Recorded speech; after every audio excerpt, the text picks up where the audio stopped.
Good evening. Welcome to this evening's edition of the Ghanaian Community Awareness Forum. My name is Nana Singh, Commissioner of Ahanta Traditional Area, and of course, the Chairman of Ghana Union. In partnership with Ghana Union, the Western Region Nurses Association, and the very great Ghana Nurses Association, tonight we bring to you a forum on a topic, one of the most notorious killers in our community, which little is said about. For whatever reasons, we don't learn to share information. Our expertise today are now going to share with us information that they have gained knowledge and learned, practiced, and are going to share with us some of the things that we should be taking to be aware of. I'm not going to go too long because we've got a lot to go through, but tonight I have with me Gloria Lamte, who is Diabetes Vascular Clinical Specialist, nurse. Auntie Gloria, you are welcome. We will also have with us Florence Egan, who is a nurse practitioner. Auntie Florence, welcome. And of course, we've got Helen Enimwatin, a retired midwife. Please welcome. These are distinguished women who have spent years on the field of study and practice. And of course, being with the Ghana Nurses Association, supporting their education team to bring to you, the community, this information that is free of charge. So tonight, without much ado, I'm going to call on Auntie Gloria Lamte. Take us through what it is that we are here to learn from you. And what can you help us to improve when it comes to issues around diabetes, causes, symptoms, treatment, and of course, any signs that we need to take note of. Thank you. Welcome.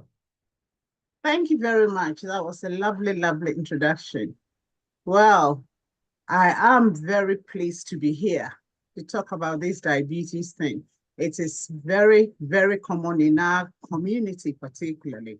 So I think we will start. Please, can you put my slides on? I want the pancreas picture first.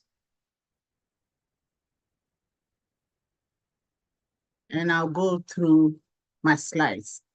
I usually have a different way of talking about diabetes. I go through it quite differently. But this time, I'm going to talk about diabetes and the different kinds of diabetes, and then it leads to whatever. And I have my colleagues to follow suit with me. So we will start with hot diabetes. That is the pancreas you are looking at. So those who have never seen a pancreas, that is it. Sitting there, the yellow bits, beautifully. Now, diabetes, what is it? It is a lifelong condition where there is too much glucose in circulation. and very little or no insulin to unlock it into the muscles for energy. So basically, everybody eats whatever we eat turns into sugar in the body. And then this pancreas will secrete insulin and then unlock it. And then it enters the muscles and then we are okay. So all food tends to glucose in circulation, and insulin is then released from the pancreas to allow flow of the sugar into the muscles. It's just the basic physiology. Please, the next one. So I'm going to go through the different types of diabetes.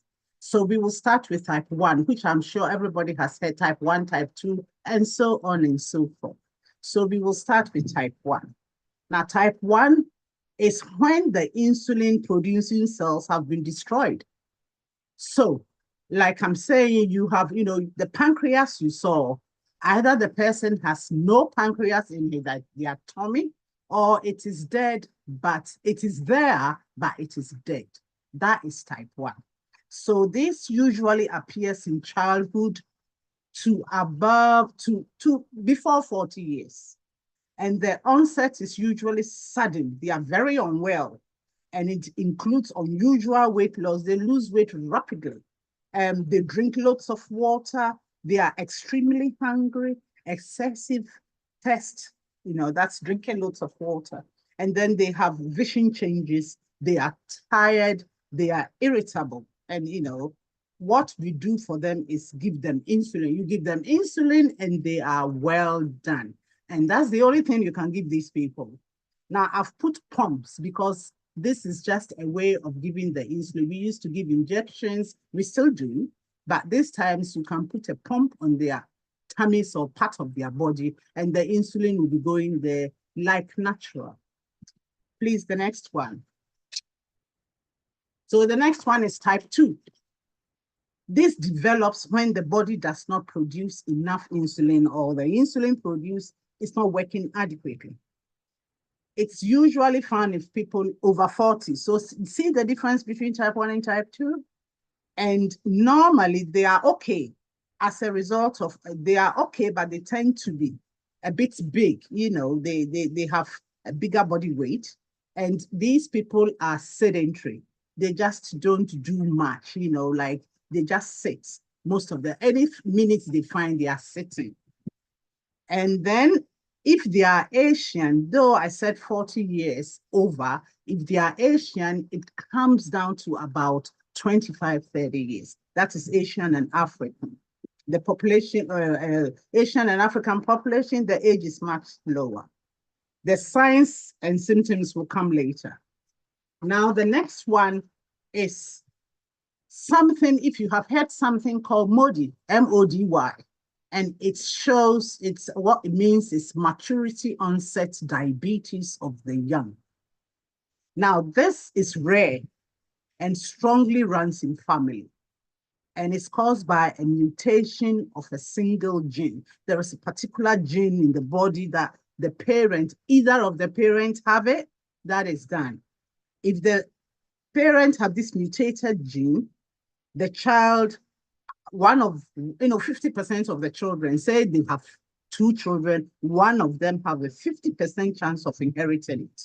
And it will go on to develop MODY before the age of 25 years. So see the difference there too, And this is regardless of whether they are fat, they are thin, they are whatever. You just get it because you are picking it from your parents. And then the next one. Now, this is gestational diabetes. I'm sure a lot of you know that's very common. Simply means abnormally high blood sugar levels during the second or third trimester of pregnancy. Now, when we say second or third, it simply means, pregnancy is about 9 months. So the first 3 months is first, the second 3 months is second, and the last 3 months is the third. And that is when they see it, but as soon as you have the baby, this diabetes will disappear. That is gestational diabetes. Sometimes when people get this gestational diabetes in the first trimester, then they had diabetes already. So that is it. Once you have diabetes, then you're going to have diabetes throughout.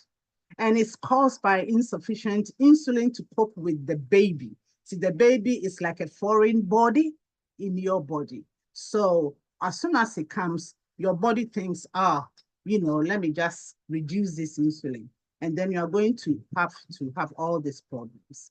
If not detected, it can increase the risk of complications during birth, but then it's in this country is very rare, because as soon as you fall pregnant, they want to see you, and all these things don't happen. Then we have the next one, please, neonatal diabetes.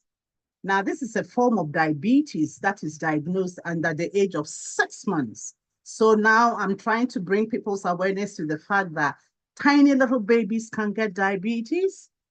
It's caused by a gene which affects the insulin production, characterizing high levels of sugar. So this gene messes up the insulin production. There are two types of it. There is the transient neonatal diabetes, which usually will resolve within 12 months. So by the time the baby is 1 year, it's fine. It's like diabetes never even came. And then there is the second one, that will occur in later life. What happens is they get diabetes 50% chance permanently, But when they are kids, interestingly, we can treat them with tablets. And I must tell you that when I was doing my research, it was interesting to find this out, because normally children are treated with insulin. So this neonatal ones being able to treat with tablets, it's an eye-opener for myself. Then the next one, please. It's latent autoimmune diabetes in adults. Now, the reason why I'm trying to let you people know the difference between these things is I had a patient come to me to say, well, I haven't got type 1, I haven't got type 2. They tell me I've got LADA. What is this? And this is a white man, So I thought to myself that somebody should know about this. Now, LADA is a type of diabetes that occurs when the pancreas stops working due to some autoimmune process. So those who don't know, when we say you've got an autoimmune disease, your body own cells is fighting part of your cells. For no reason, your bodies began to think, I don't like this part of you, and begins to kill it off, and this is what happens. So it damages the pancreatic cells, and this pancreatic cells produces insulin. So it starts in adulthood, and it's a slow progression. It is a diabetes between type 1 and type 2, in that the people are always over 30 years and over. They are never young. They are well over 30 years. They've never had diabetes. Then one day they feel so unwell. What they will realize is they begin to lose weight. So people will come. Those who are very sensible will go and tell their doctor, I am losing weight. I'm eating well, but I'm losing weight. And of course, every one of them is done by, Now, the difference between this is that they have the type 1 antibodies. So though these people are 30, 40 years and over, they have these antibodies that the type 1 exhibits. It's called the C-peptide and GAD antibodies. I'm not just going to go into it, but when we send the blood to the lab, it tells us immediately that you need to give this person insulin. So that is it. So they have that. But generally, another thing is, like I said, they do lose weight. So we have to bring them up and all that. But they don't look like type 2s. Because normally when you see the type 2s, they are a little overweight. These people keep their weight, only they lose weight rather than they being big. And the signs and symptoms are much about the same, whereas type 2 tends to be big, like I said. Some of those who are walk-in patients, they come thirsty, tired, and things like that. But 9 out of 10, they are very unwell. Most of them are people that I have seen, they come to A&E so unwell, and then we treat them, you know. So there are other forms that I'm going to go through. Please, the next one. These are not very common, but it's good for people to be aware. So when you go to hospital and they mention it, then you say, I had it somewhere. Now, one of them is the Wolfram and Armstrong syndrome. These are types of diabetes. And they have common features of diabetes, you know, like, but the problem here is the loss of vision. You know, with the diabetics, they don't lose their vision per se, but we do check their eyes. You know, once you are diagnosed with diabetes, you have to go to the retinal clinic all the time. But these people, when they get Wolfram and Armstrong, they lose their vision and rapidly go blind. And then they are deaf for some reason. So it's unique and it's not common, thank God. And then there is impaired glucose tolerance. Now, impaired glucose tolerance and impaired fasting glycemia is a funny little thing. This is what happens. They are not like diabetes, but they lead on to. So this is somebody like, say me, I'm not diabetic, but you give me a little bit of orange juice and then my sugar level will spike very high. These people are impaired glucose tolerance and it makes them quite unwell. So if you find people like that, we just send them, we do a blood test and find out that are you diabetic. We used to give them sugar and then test it and all that. But these days, technology, we just use HbA1c to see if you are one or not. And impaired fasting sugar is still the same thing. What happens is if you fast, so say I haven't eaten from morning, by afternoon, I'll be falling all over the place. And that is what happens to type 1s or people on insulin. This will be happening to you when you are not diabetic. So when you come and say it, then we will, you know, it's intermediate condition, then that transition between normality and diabetes. And we do blood tests to find out. So who can get diabetes is the next one. People at risk, that's what we call them.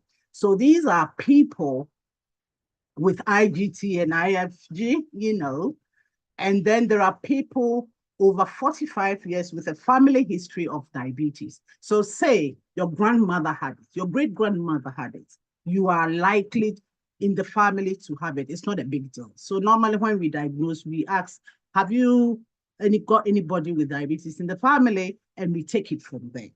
Now, people who are overweight, you know, are always looked at. I mean, normally when they come to yesterday I saw a young girl, she's only like 20, but she's like double my size. And she came from A&E, and I said, this girl, she's diabetic, and she's not gonna go back.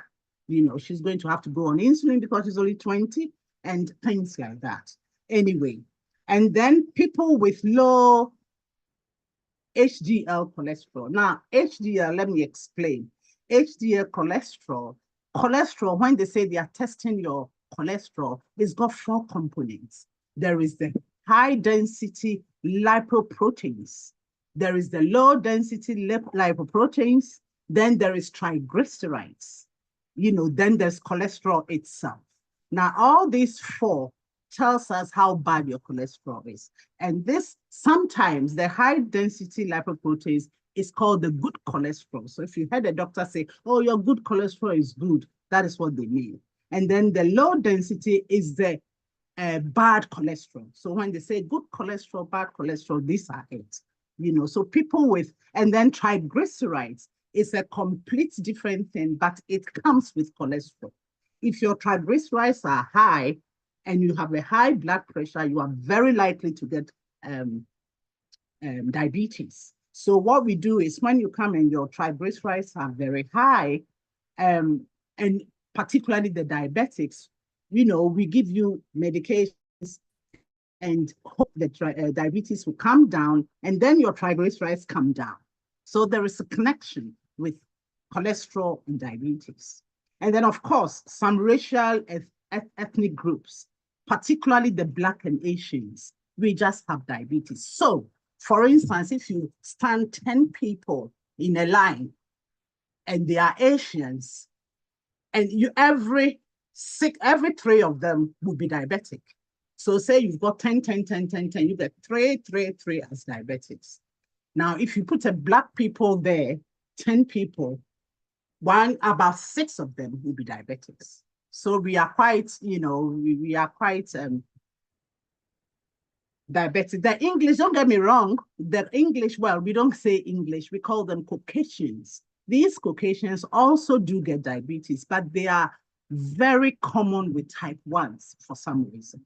And that doesn't mean that black people don't get type 1s. Yes, they do.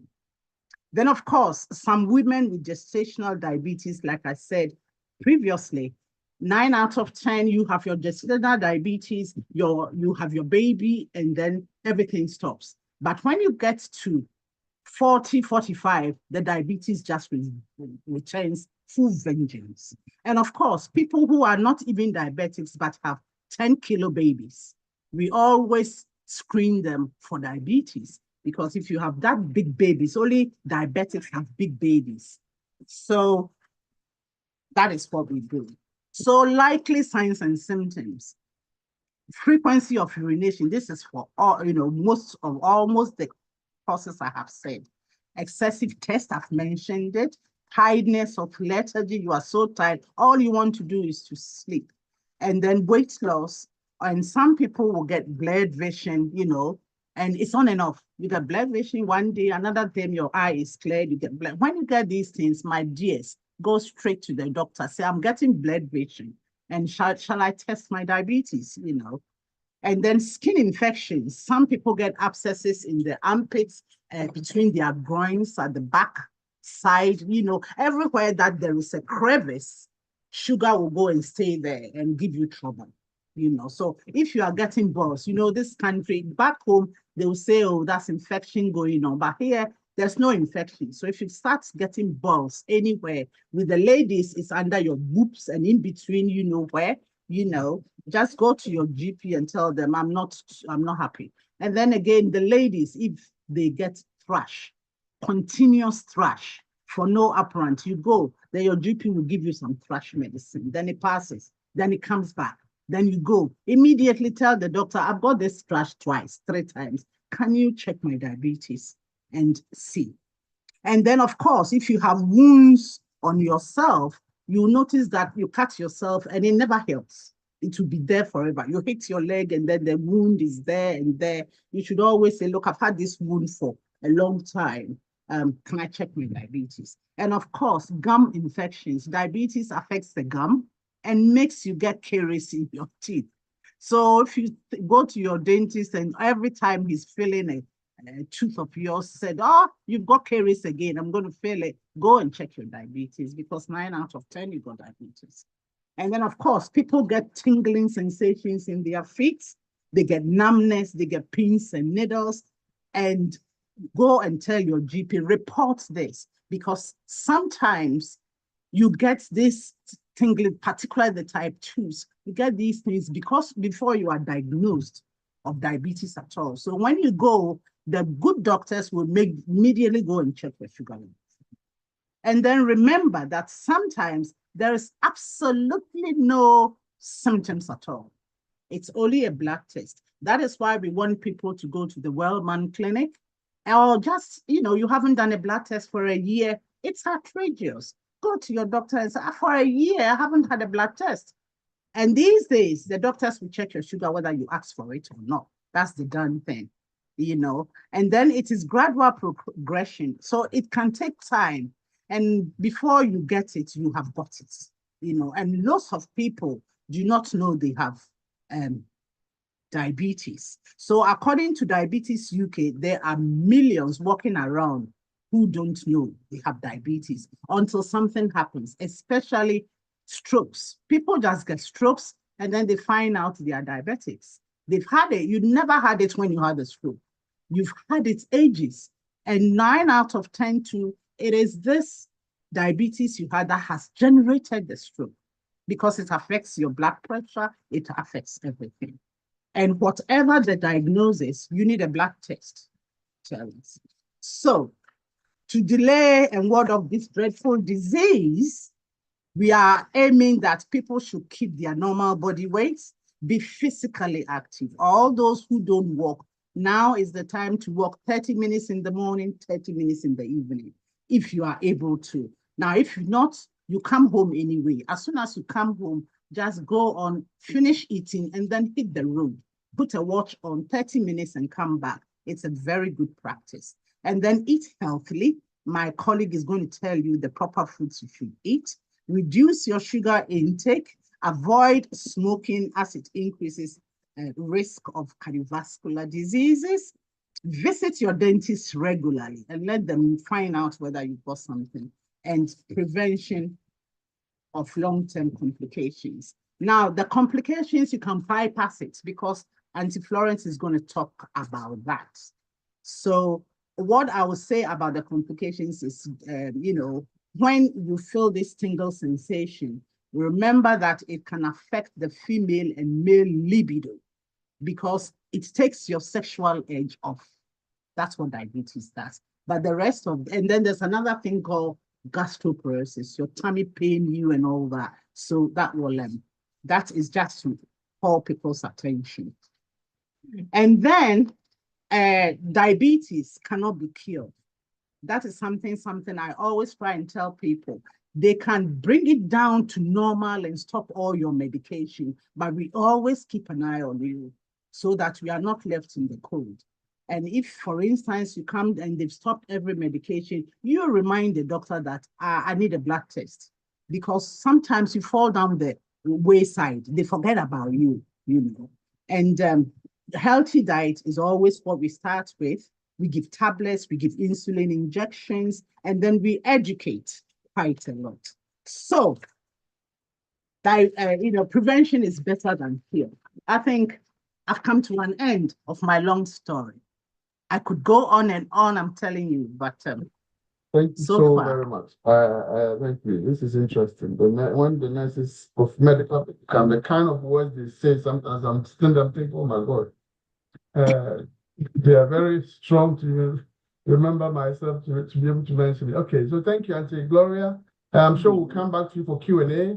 Okay. We will now take Auntie, I would say, Auntie Florence. Is that the next one? Yes, okay. Yes. So Florence, again, please, you continue from where Auntie left. Good evening, everyone. I'm going to continue where my sister Gloria left about the complications of diabetes. And I'm waiting for my slides, so I'll be talking as I'm waiting. It's the diabetes, they got a host of complications. That is not to be scared. We are not here to scare anyone, but to give you the awareness of the diabetes. We got a lot of complications. It starts from the head to the toe. So it doesn't leave anywhere vacant. Everywhere has to be affected. Next, please. So people may think, can diabetes cause serious complications? Yes, it does. Because of the risk of increase of health problems in the past, you didn't know about it, where it has been mentioned already. It can be prevented if you do the health promotion, healthy diet, healthy eating. It does help to minimize the situation. It can prevent it if we take the serious actions in doing our daily activities of living. Next, please. I've got this slide. I like slides because this gives you a take-home message is this slide. So as you could see, from the head, eyes, the kidneys, your nerves, the foot, the bone, the liver, and the heart damage. So diabetes affects all these places. We may think it's something small when they say somebody got diabetes. We need to take care of it. So please, picture this slide I'm showing you, this picture, take home message. It's from the head to the toe. It doesn't leave anywhere out. Avoided that I've got diabetes, I'm not taking this, I'm not doing that. No, it's everywhere. You are in the middle and it's circle around you. Next slide, please.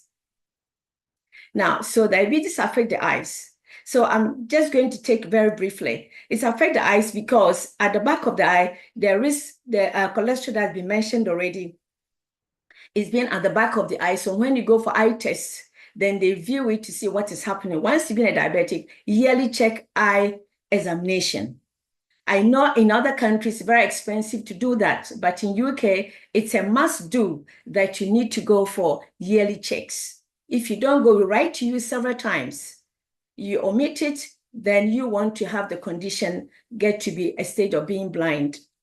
The foot also is there. The foot problem is also very serious, that your feet can be amputated. In the past, people have had amputation on the feet of the toes, but we don't understand, oh, and then they'll put at the witch and this and that. No, the diabetes, because you don't look after your feet, you walk barefooted being a diabetic, and you don't know where you are stepping, because even in your house, you can have a needle, you don't know where it is, or something that is broken, you've been walking, you don't know, and oh, my foot, and you lift it, you leave it, being a diabetic, then it turns to a serious situation, and your foot can become gangrene. I don't want to show pictures of that because of our time. So we, as being a diabetic, we have to really educate our friends or families that when you have diabetes, you shouldn't walk barefooted. You should always have slipper or sandals on wherever you go.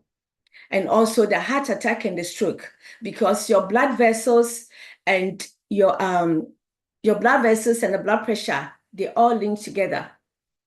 And the kidney problems, nerve damage, and the gum disease has been mentioned already, and also erectile dysfunction. Now, when you become a diabetic, especially the men, they don't want to talk about it. Like it's the stigma that, oh, I'm not functioning well, and they are talking to their friends, and their wives are suffering. That is not good.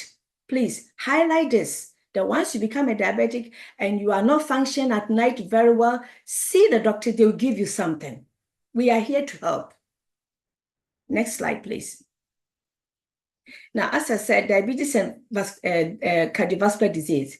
As a long-term heart, the blood vessels, and that can lead to serious complication, and also leads to coronary heart disease. So you may think you got diabetes. There's nothing I should do with my blood pressure. There is a must do also here. You have to check your blood pressure. Have the blood pressure monitor at home. You monitor yourself, and then show it to your nurse. Oh, how is my readings going? Now we're doing everything is self DIY. Do it at home. Sandy, that once you become a diabetic, there are a lot of things, as the first picture I showed you, that we need to take action. Next slide, please. Now, diabetes also lead to kidney disease. Now, it affects the kidney, the small vessels in the kidneys. So the high content of the sugar in there depletes it, destroys all the glomerular filtration in the kidney filtration. So you end up having kidney dialysis, because the end result is having the dialysis because your kidneys are not functioning due to the sugar and the blood pressure. So let's not take diabetes as a simple thing. Once, it's not, as I said, it's not a frightening condition, but if you manage it well, there's no problem. Unless I don't have got diabetes, you feel like taking medication today, I won't take it, I do, and oh, the doctors are saying I haven't got it. That sort of talk, we have to eliminate in our system. I don't have it. I will pray about it. Yes, God is there, but do the right thing. To end up in hospital having kidney dialysis every week, you need to go to the hospital due to your negligence. Next slide. Now, diabetes, as I said, affects the eye. It doesn't spare nobody, please. So the eye becomes a problem. You end up having glasses to wear. You end up being blind. And as my colleague said already, all due to high blood pressure, and then also the high cholesterol and high blood pressure. So we need to really get all sorted quite frequently, that you go to your doctors, they know they have to do this, they have to check. If you don't say it because you don't know, they will do what they can. But we have to read. Reading is a problem for us. Reading is very important. Knowledge is power. So once you get the knowledge and you know what to do, and your nurses are telling you, you are listening and your mind is somewhere. Some people come to my clinic, the phone is also already there, and people are calling home, America, this. So I said, are you with me or you are with your phone? Because what I'm talking is like he's not interested. And I'm here to address the issue. Check your blood sugar regular, check your blood pressure. They're all blood pressure you can do at home. As I said, buy the machine, monitor at home, and you know where you are going. We set a range for diabetic patients, the 130 over 170 for you diabetic. If you've got blood pressure, it's a different kettle of fish. We don't go there today. So high cholesterol, cut down all your your fat intake. Eat the right food, not eating late. That also spike all your sugar levels in the evening. And then after eating all that and you're diabetic, you don't take medication, you go to bed. That is not helping. And eating late, it doesn't get digested. So you start putting on weight and it affects your bones and everywhere. Next slide, please. Now it affects also the nerves. So it's called diabetic neuropathy. It's all due to high cholesterol, blood pressure together. The nerves cannot cope with that because they are too much, causing pain, tingling sensation, loss of sensation. You are walking, you don't feel your feet. And so there's nothing wrong with me. There's nothing wrong with me. It's not a right sentence to say. And this is what we say it. We say that. And they bring in religion and all that. You've got a condition, treat it. Because we don't want you to get your legs amputated and then you become a disabled person. And look, and then you feel you saw yourself become depressed.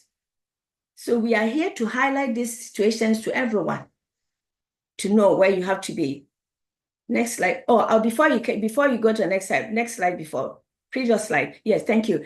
I had a patient who came and she was telling me about she's having the pains in the legs and everything. I said, okay, let me check you for histologic checks on blood pressure and do all your blood tests to check your sugar level.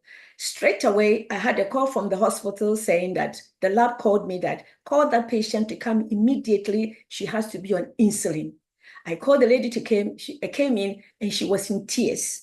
And she said, in the family, nobody has diabetes. Why she? So I said, it doesn't matter who has it. It's all due to your diet. Immediately, we started her on insulin. Because the way the situation is going, it can be anywhere. So we shouldn't sit. When you hear a hinge in your body, don't sit on it. Act immediately. We are there to help. Next slide. This link to the previous slide about the food damage, because the blood flow to the nerves and it becomes damaged due to the sugar. And then you get serious infections at the toes and the blisters. When you are diabetic, you get a blister or a cut, you take it light. No, it can escalate. At the moment, I do ulcer clinic for diabetic patient, and the horrible feet and the horrible, you don't want to see it because the body, when you get a wound, it smells. So we are being formed to be well and not to have wounds on our body. But when the sugar is too much in the body, it's not well controlled, you end up having these problems and then end up with amputation of the foot. As I said before, it also affects your sex life. This is a priority to me because men, you need it to be sorted. When you have this problem, you hide it. You don't talk about it and the women are suffering. Don't, please. I'm stressing on this because it's all due to the sugar and it's all due to your blood pressure. So it's affected. Please go and address the issue. Sometimes even high blood pressure can also lead to that. And also people on high blood pressure medication, they don't take it because it will affect their sex life. No, totally out of order. Please, let's act and do well with all that we need to do. It's also affect the gum. We need to, as my colleague has said before, regular dentist checks is very important. We need to do that. It doesn't cost much. NHS is here. They'll help you. Thank you. This is my slide for today. And my colleague will carry on. We have got only 20 minutes to do this. Thank you. Oh, sorry about that. I'm sure we'll come back to some of these areas again. Thank you so much. Auntie Florence, again, thank you. Can we have, yes, Auntie Ellen? Yes. Now your turn. You people are very disciplined with time. I like that. Right. Yeah, we are going to try and stay within time. Thank you very much. Can I start with my slide, please? My topic is eating better and living well with diabetes. And that's as the topic is saying, can I go to the next slide? Because the only way to treat type 2 is eating well and moving well. There's two things, eating well and moving well. So we move on to the next slide, please. Yes, as soon as diabetes is mentioned to any, especially Ghanaian community, this is what comes to our mind. Oh, I don't eat cake. Oh, I don't eat biscuit. I don't like these things. So I don't know why I have got diabetes, but I never touch these things. The men don't ever eat sweets after meals. They don't have pudding. And yet, this is what we think of. Please, can I have the next slide? Yes, we have fruits have got sugars in them. Even milk, the humble milk has got what we call lactose. Fruit has got what we call fructose. Some people say I don't eat sugar, but I have a small amount of honey. Honey is also sugar. So those who do not eat sugar but have honey, just to let you know that honey has got sugar in it. And juices in particular all have sugar in it. So this is just an example of what we think as a community is sugar. But I'll show you the next slide, that sugar is more than what we've already seen. Can I have the next slide, please? Yes, this is a very mouth-watering, sumptuous, basic Ghanaian food. And I take the first line, jollof banku, kenke wache, fufu, and pesie. All this is our staple food. And whether we are in Ghana, whether we are in UK, America, Germany, wherever we are, Ghanaians love their traditional food. So the topic is based on Ghanaian food, and I'm going to use Ghanaian traditional food in that context to talk about diabetes. So please, at this presentation, all is about eating more of certain foods and less of the others. So can I have the next slide, please? Yes. As you've seen the staples, the starchy food of fufu, banku, and all that, we need the stews, the soups to go with it. And the slide is very simple. Eat more or eat less. It's just a simple message for school children as well as for the professional in the office, as well as it's for the market woman who is selling tomatoes. The language is very simple so that interpretation across board is also simple. The food, especially the meat at the bottom with oxtail, cow foot, shaki, wole, all those things that we love to put in the white stew, in this stew and all that, they all come from animals with 4 legs. Sheep, goat, cow, pig, and any meat that comes from an animal with 4 legs, please eat less. Animal with 4 legs, please eat less. Chicken and turkey, they're all right. So you can eat as much as you like with the skin off. When it comes to eat more, fish is so good, but oily fish is even better. And so look at the food, look at the picture. It's all very pictorial. I'm not going to use a lot of words, but look at it. And when it says eat more, that is what you must do. So try to eat less of the wale and the shaki and all those things. Go less, because the saturated fat and the triglycerides and the cholesterol all come from the saturated fat in those meat. So just have a look, and then I would like to move to the next slide, please. Yes. Having had our fufu and our wache, having know the fish or the meat to eat, to use for the stews or the soups, now we've prepared our food. So we're going to look at how much we should consume, how much food. So how much you need to eat is based on your age, gender, how active you are. So we're not frightening people, because some people said, oh, I'm a big man. Is that the portion I'm eating? Oh, I won't be full. No, I don't feel satisfied. So everything is in context. And it is good to stay clued up on cup sizes. So with the next slide, we talk more about portion sizes. Can I go to the next slide? Now, using our own traditional food, because that's what we love to eat. And the picture is Pani. I call him Pani because Pani has been to the doctors, and the doctor has told him to eat low carbs, eat low calorie, and all that kind of thing. And he has to have his Greek salad and what have you. But at home or in the restaurant, this is what is presented.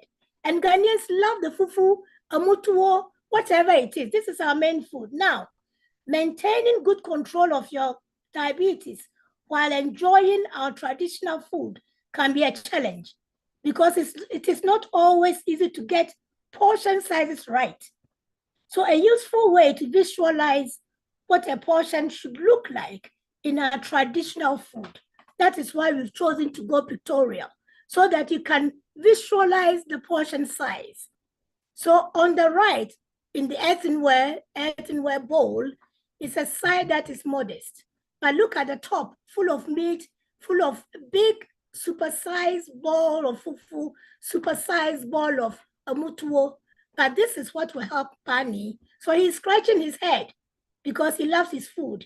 And I'm telling him, take the other one because that is what is going to help you. So eat less of the stodgy food. So I hope you all get, just by looking at the picture, you get the message. Can I go to the next slide, please? Yes.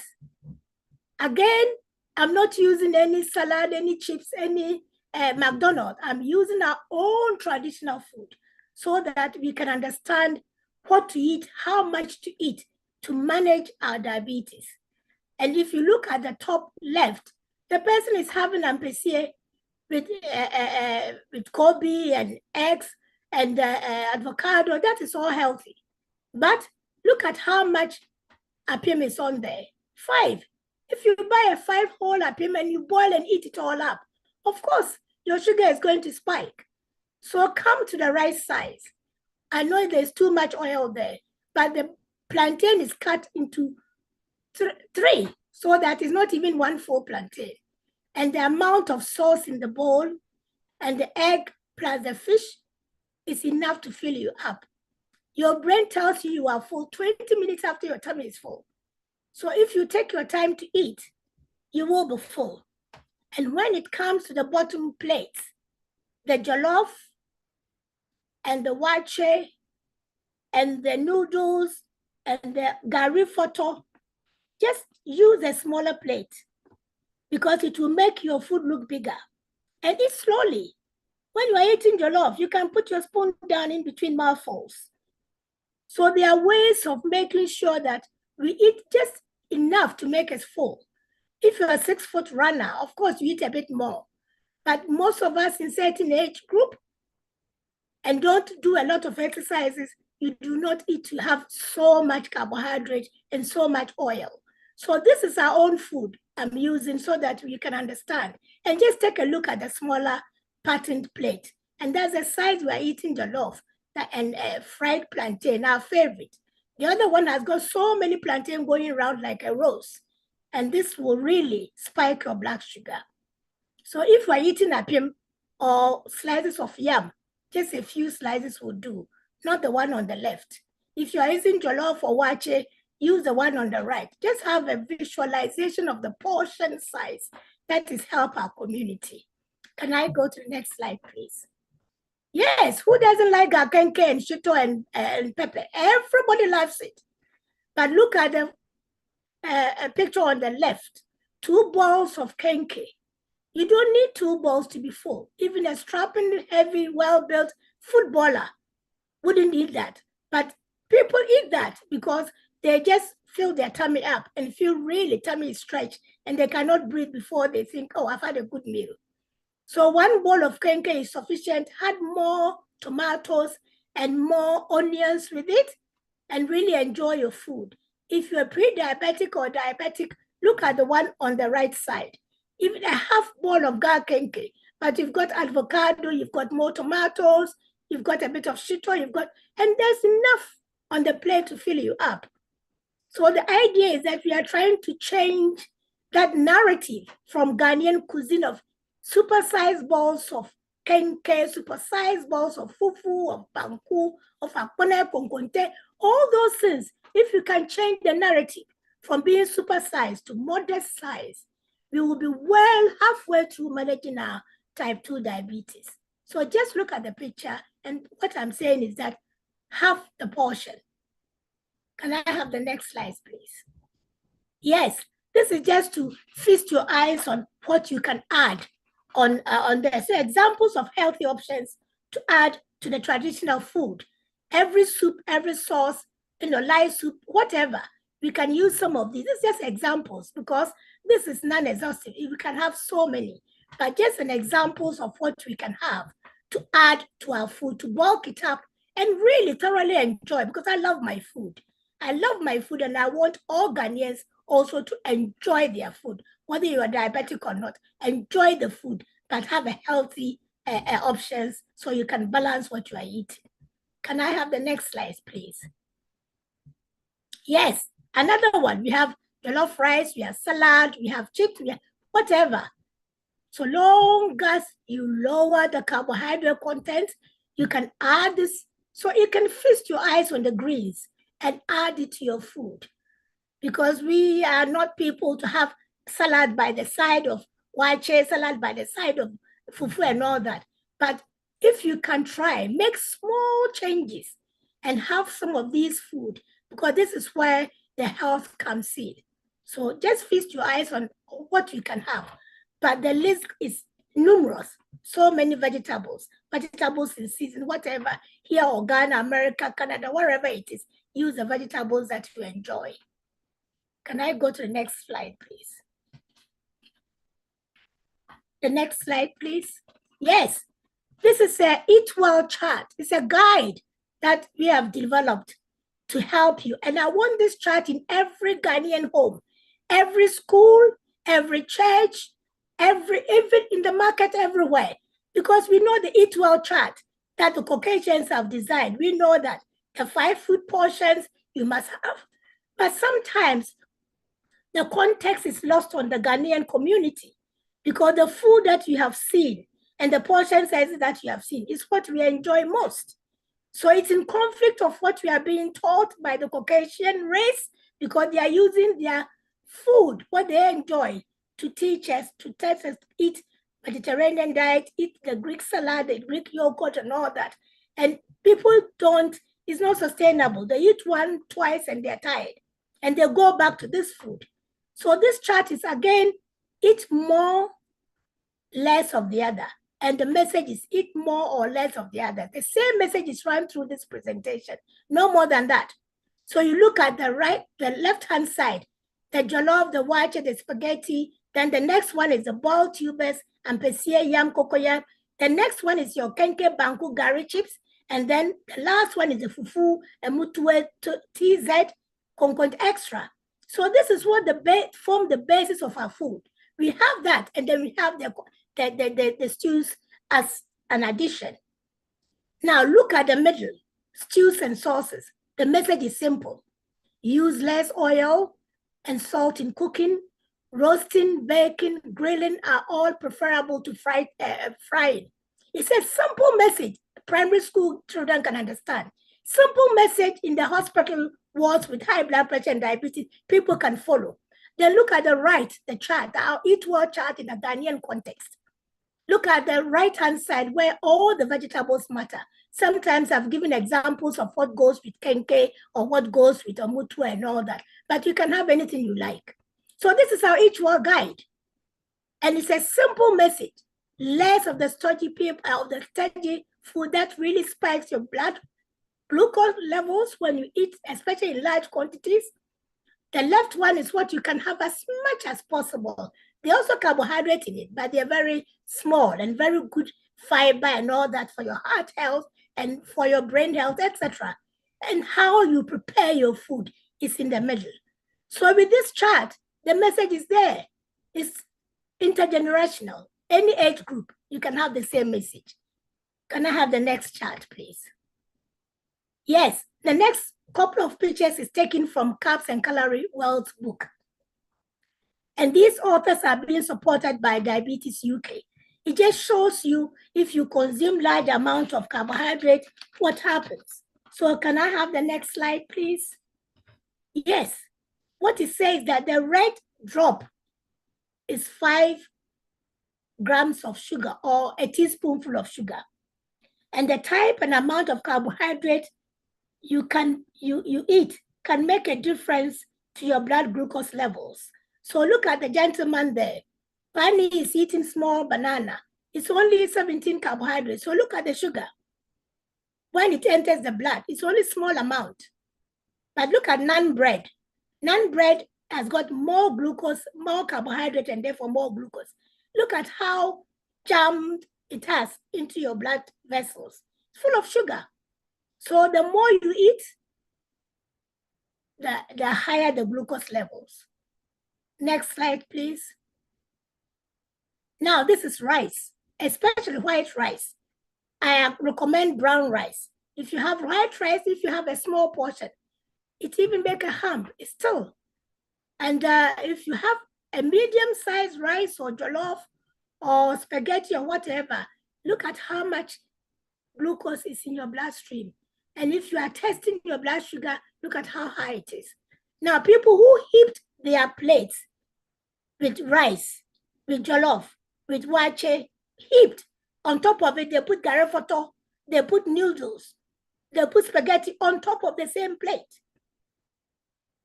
Look at how high the blood sugar is. So your numbers go right high.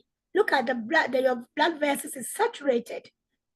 It's like eating so many spoonfuls, about 10 teaspoonfuls of sugar. So this is just a visualization. So mentally, you know what is happening to your body. Can I have the next one, please? Yes, when you eat, you have to drink. So we put this together because I had the orange juice, apple juice, the ubiquitous super malt. The super malt that I'm showing has got about 10 teaspoonfuls of sugar. And apple juice has got 5. So the red dot states how many teaspoonfuls of sugar is there. So look at it. Water has no calories, and water is so healthy. So the first drink of choice is water. If you are really pushed for drink and you want to drink something, unsweetened or diet drink is a better option. It will save you yourself 6 tablespoons of sugar. People ask me about now the fashion is to have palm wine, sobolo, asana in our traditional gatherings. Yes, sobolo, some people add sugar, but they add more pineapple in it to get the sweet, but some add sugar to it and some have sweetener. So it's important to know who did it and what sugar in it. Palm wine has got sugar in it, although the glycemic index of palm wine is better, but it still got sugar in it. Asana also is like corn beer. You can have that. You can have small amount. So apart from this, when you go to parties now and funerals, you have the sobolo, you have palm wine, you have asana, you have burkina. All those have got sugar in them. So do be careful, just because it's traditionally prepared and we get excited when we see these drinks, but take it easy and go slowly. Can I have the next slide, please? Yes, so we've come with a simple message, that is food swaps. Just be smart about snacks. I put super malt and donuts and chin chin because I see this everywhere you go in Ghanaian dishes. That's why I've chosen them. Otherwise, I could have chosen a packet of crisps or something. But this is very popular in the Ghanaian community. So if you're a diabetic or pre-diabetic, if you're looking after yourself, water is your first choice. You will never be sick with water. Then you have nuts, mixed nuts. Then you have your fruits. So you got to be smart with snacks. If you have one donut once in a while, it's all right. But everywhere people have 2, 6, a few donuts before they even start their jollof. So we are not doing ourselves any good. So look at the picture and just have mentally, just focus on it and just be smart with your snacks. Can I have the next slide, please? That is food swaps. The food swaps I'm talking about, say red, white bread, you can go to whole wheat bread or ground bread. White rice, you can choose brown rice. These are healthier food options that you can choose to help you. You are still enjoying the same food, but you are being very savvy and smart with your choices. So this is what you call healthy choice. Can I have the next slide, please? Yes, like potatoes, why don't you have sweet potatoes? Much more fiber and much more lower glycemic index. Then the bottom one is interesting. I just put that there to perplex all our intellect. There we are. We have the banku, small bowl of banku in the soup. Then I have konkonte, small portion of konkonte is also in the peanut butter soup. It's just simply that the glycemic index is lower in konkonte than Banku. Banku has got very high. And what I mean by glycemic index is that when you eat Banku, it takes a short time for the blood sugar to rise very quickly. And your blood sugar spikes up so quickly, and it's not very good for anybody. Not for anybody, diabetes, either you are diabetic or pre-diabetic or even non-diabetic. It's not very good. But Konkonte is slower to digest and therefore release the sugar slowly, and your body can cope with it. Maybe next time we come here, we talk about glycemic index of our traditional food. So when you are here or in Ghana, you can make better choices.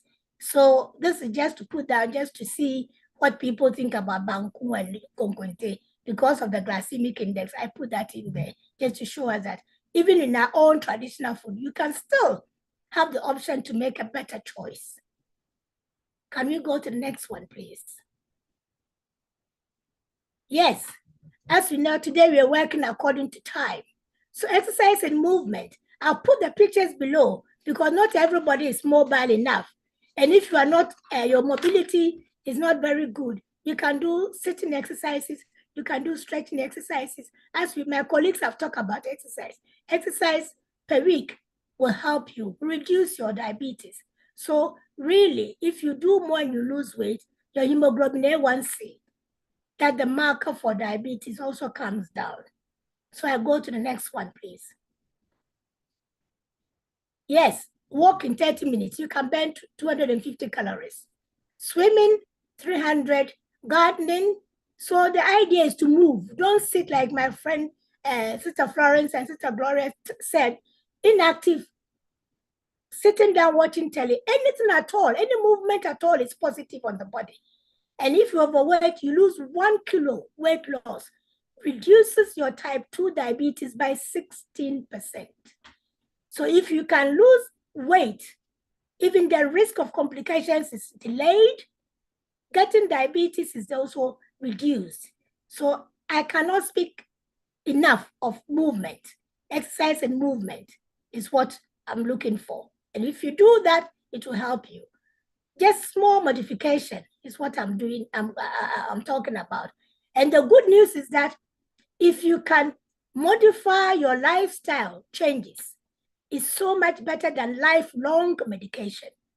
So if you have small steps, small goals at a time, and you manage to control your diabetes, it's so much better than adherence to lifelong medication. So that's the message. Can I have the next slide? It's almost to the end now. Yes, we all talk about benefit of exercise. Exercise, as Sister Florence said, from head to toe. The benefit is also head to toe. You lose weight, you are healthier, stronger, blood pressure goes down, blood sugar goes down. It reduces the risk of heart disease and stroke. Can I have the next slide, please? And the good news is that you sleep better, reduces depression, all the triglycerides and the fats and the cholesterol is also reduced. It improves your good cholesterol level. Your bones, as Sister Florence showed in the circle, is stronger, and you are stronger and you are happy. And look at the happy smile, just by making these small lifestyle changes. You get so much more, and you're off lifelong medication, and you enjoy life. So, ladies and gentlemen, the message is do these small changes and enjoy life. So we wish you all well, enjoy life. So I finished. Thank you. Wow.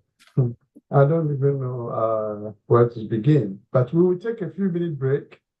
I don't know what to do. This is one of the most interesting forums I've held since we started some 2.5 years ago. It's very interesting. I can't say any more than that.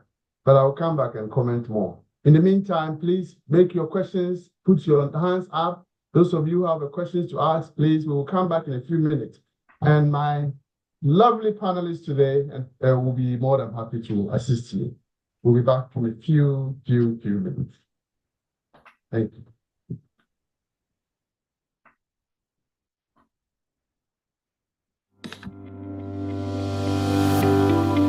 Welcome to BWF Solicitors, a trusted and experienced family law firm specializing in immigration and naturalization, as well as dispute resolution. Meet Bernard Owusu, our esteemed senior partner with over 30 years of experience and known for his expertise and dedication to serving our clients and the community. BWF Solicitors stand for integrity, respect, excellence, teamwork, diversity and inclusion, and service to the community. We provide tailored assistance across all areas of UK and Ghana law. At BWF Solicitors, every day is filled with dedication, creativity, and a commitment to finding the best solutions for our clients. Led by experienced senior partner Bernard Owusu, the team at BWF Solicitors is ready to assist you with your immigration, naturalization, dispute resolution, family law, new wills and probate, Ghana law and practice needs. We are dedicated to providing solutions to our clients' problems. You can find us at the 4th floor, Anna House, 214 to 218 High Road, Seven Sisters, London, N15 4NP. Main office line 0208 493 7340 or our emergency line 07712 761 884.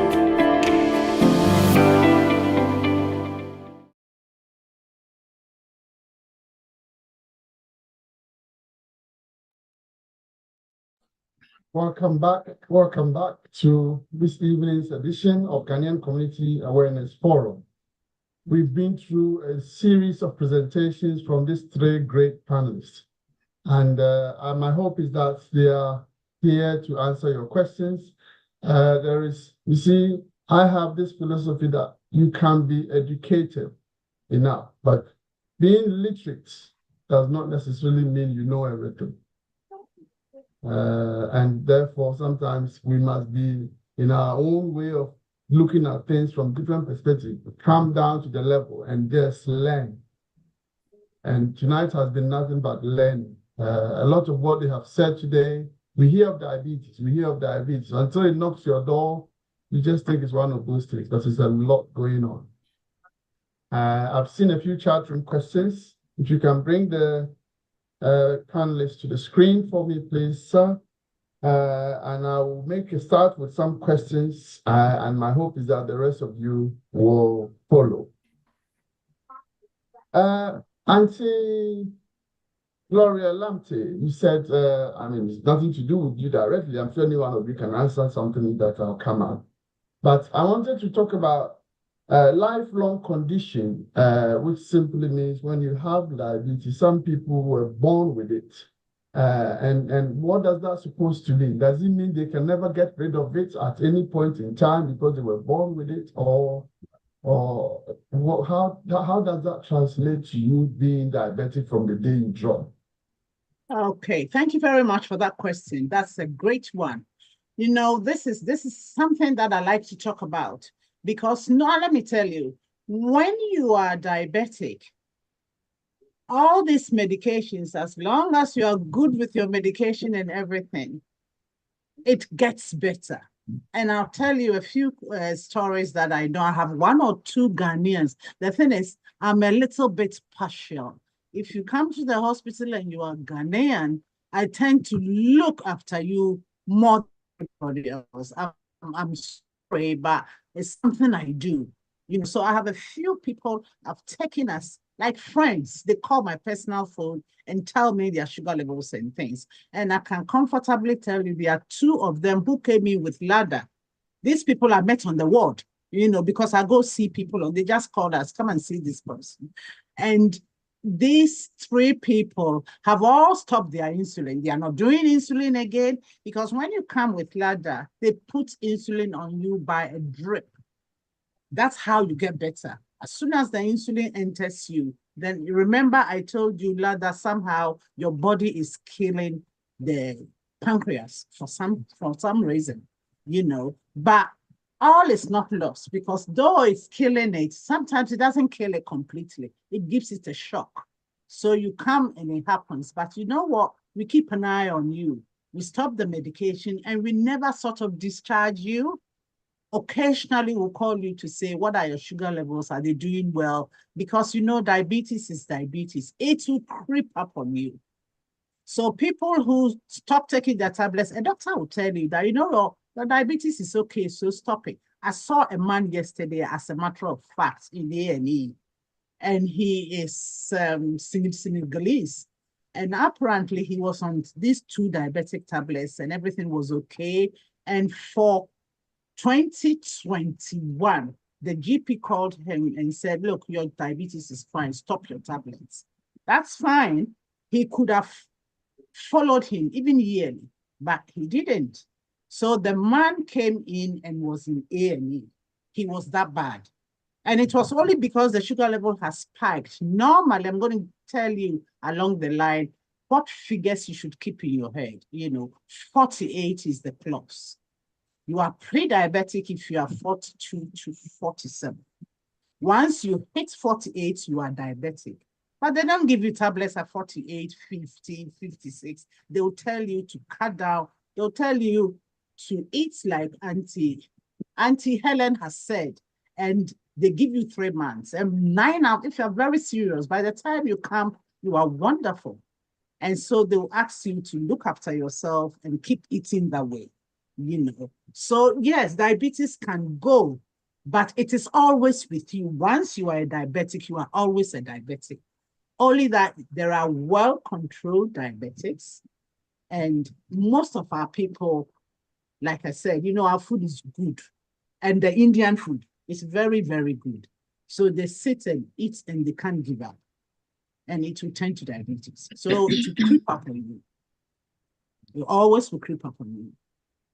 So if I may, my question Can I add something? would What that child born of it with it, would it have the chance, of course, if they grow and make lifetime changes, do they have a chance of eliminating it if it was something, or it's just going to be there forever? You know, the neonatal, I said there were two of them.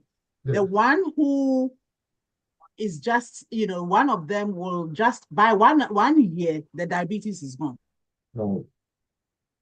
Okay. The neonatals, these are the newborn ones I'm talking about.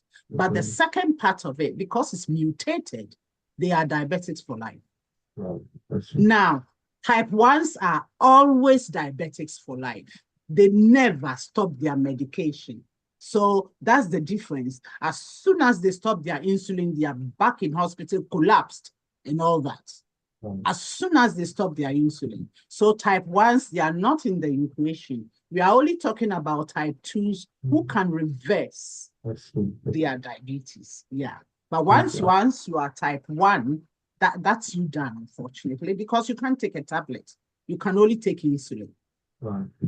Auntie Florence, you want to Yes. add to What I can add to what Gloria is saying is that you can go on to remission. Is that the doctor can tell you, oh, your diabetes is okay, you can stop medication. No, you don't have to stop it.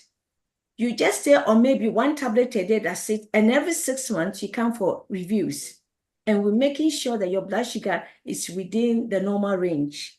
And if it starts spiking, then you go back on medication. But as soon as what doctor says, they abide by it and they stop their medication, they go back their eating pattern. And that's why things get worse. They end up in hospital for medication. They end up with insulin. So then you have really regressed the situation.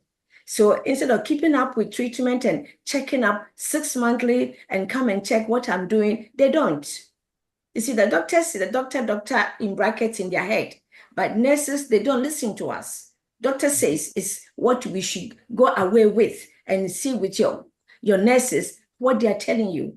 Because I tell my patient that, listen, you come into my room, now you're going to do what I tell you. 6 months time, come and see me. You don't come and you do your own thing. Next thing, you have an insulin. Injection, when they talk about it, they get frightened. So I scare them with that.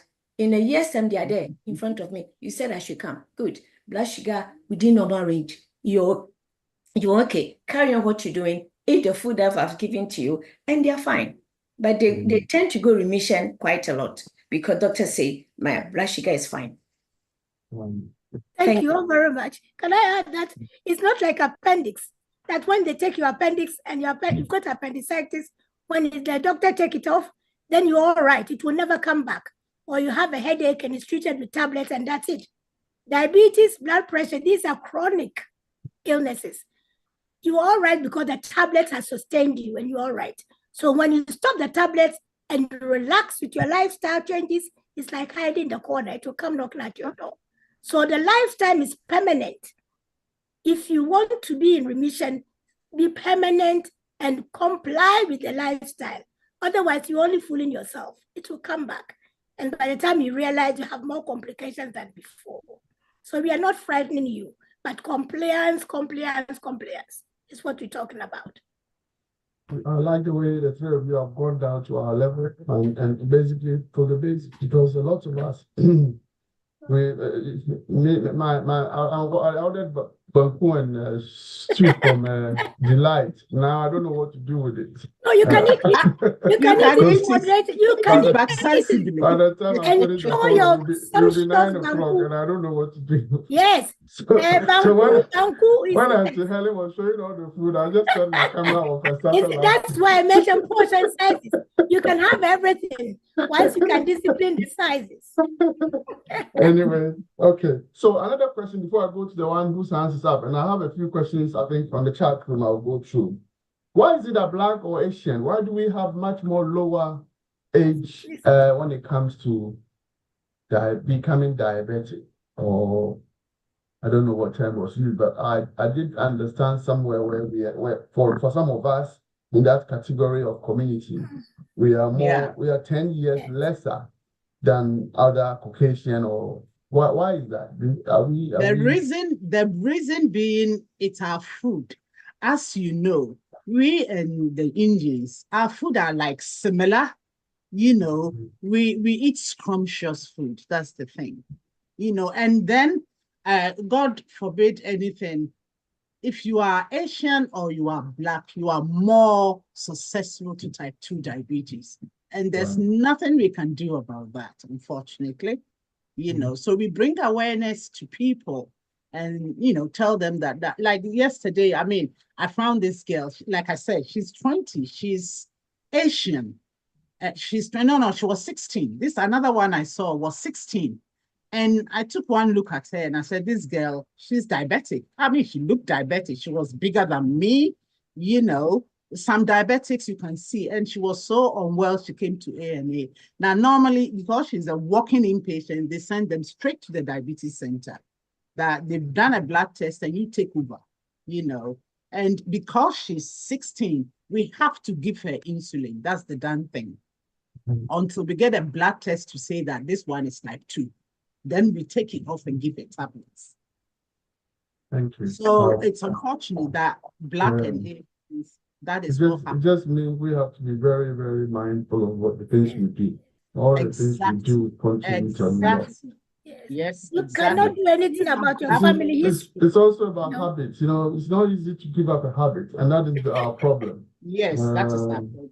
That's one And of it's our like problems. blood pressures. Yes. Blood pressure too is worse on the Black man as in the Black people. Yes. You know, our blood pressures are way high up, Yes. you know, and it's something that Black people have. We can't do anything about it, but be careful.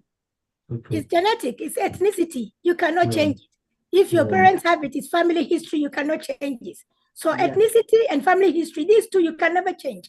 But all the rest you can change. All the rest you can change by not drinking, not smoking, eating all the right. You have control over that. But these two items of ethnicity and family history, nobody can change it. Unfortunately. Thank you so much. I'll go to those whose hands are up. Now, Ajay, please. Aline, are you with us? You can unmute yourself. Yes, I'm with you. Can you hear me? Yes, we can. Yeah.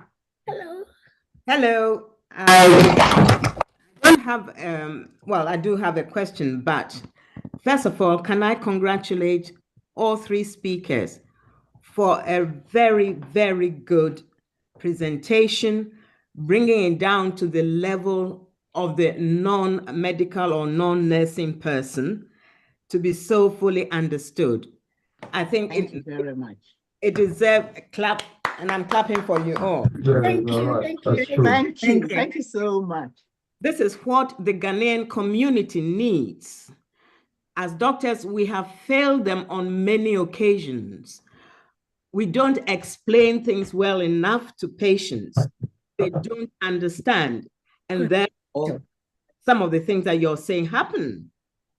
Yeah. You know, the feet being amputated, etc. We need good health education, and health education needs pictorial thing. And congratulations, Sister Helen and Nimbuatin for the pictures that you show and the chart that you have made. I wonder if it is possible, barring legal things, for the doctors, particularly doctors in Ghana, to have this sort of charts in their I'm talking about the primary care doctors, have these charts in their nursery, in their clinics, so that they can show people, the diabetics that they see from time to time, what they're talking about. It will make a lot more sense to them if they do have time to explain things to them. That is my question and my comment. Congratulations to all three of you. Thank you so much. very Thank you. much. That's very Thank nice. It's you. nice to know Thank that you, thank you. people have actually enjoyed it, and I'm grateful. It's nice.